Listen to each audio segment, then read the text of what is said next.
দেয়ালে ঠেকে গেছে পিঠ, চ্যাম্পিয়ন্স ট্রফির দলে হয়নি জায়গা। অফ ফর্মে থাকা লিটন ফর্মে ফিরেই নির্বাচকদের দিতে চায় বার্তা। কে জানে, হয়তো জাতীয় দলে জায়গা হারিয়ে ক্ষোভ ঝেড়েছেন দুর্বার রাজশাহীর বোলারদের ওপর। তাতে লাভটা অবশ্য বাংলাদেশের ক্রিকেটেরই হলো। সিলেটে লিটন স্ট্রোকের ফুল ঝুরি ছোটালো। তানজিদ তামিমও এদিন আগ্রাসী। সানজামুল ইসলামকে এক হাত নিয়েছেন তিনি। ইনিংসের পঞ্চম ওভারে হাঁকালেন 2টা বাউন্ডারি আর 2টা ওভার বাউন্ডারি। টুর্নামেন্টের মাঝ পথে এসে মোমেন্টাম খুঁজে পেয়েছে ঢাকা ক্যাপিটালস। টস হেরে ব্যাটিংয়ে নেমে পাওয়ার প্লেতে তুলেছে বিনা উইকেটে 59।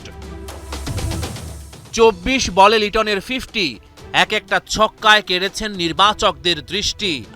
দল থেকে বাদ পড়ার কয়েক ঘন্টা পরই জাতীয় দলের দরজায় নাড়ছেন কড়া। 10 ওভার শেষে বিনা উইকেটে 115 ঢাকার বোর্ডে। রাজশাহীর বোলাররা চোখে সরষে ফুল দেখেছে। 35 বলে তানজিদ তামিমের হাফ শতক। লিটন তামিম তৈরি করেছেন ঢাকার বড় সংগ্রহের পথ। লিটনের উত্তাল ব্যাটিংয়ে গরম হয়েছে শীতের সন্ধ্যা, ছড়িয়েছেন মুগ্ধতা। একেবারে সঠিক সময়ে লিটনের ক্যারিয়ারের প্রথম টি20 সেঞ্চুরি। 44 বলে ম্যাজিক ফিগারে তিনি।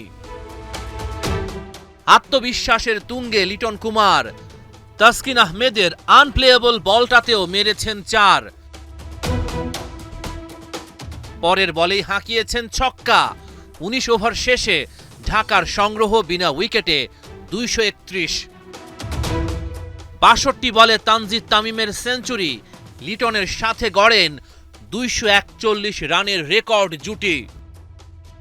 64 বলে 108 রানে আউট তামিম। উইকেটে এসেই সাব্বির রহমানের ছক্কা।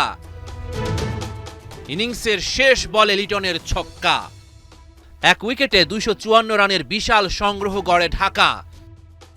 বিপিএল এর ইতিহাসের সর্বোচ্চ দলীয় সংগ্রহের রেকর্ড এটা। রহমান পেয়ার 71।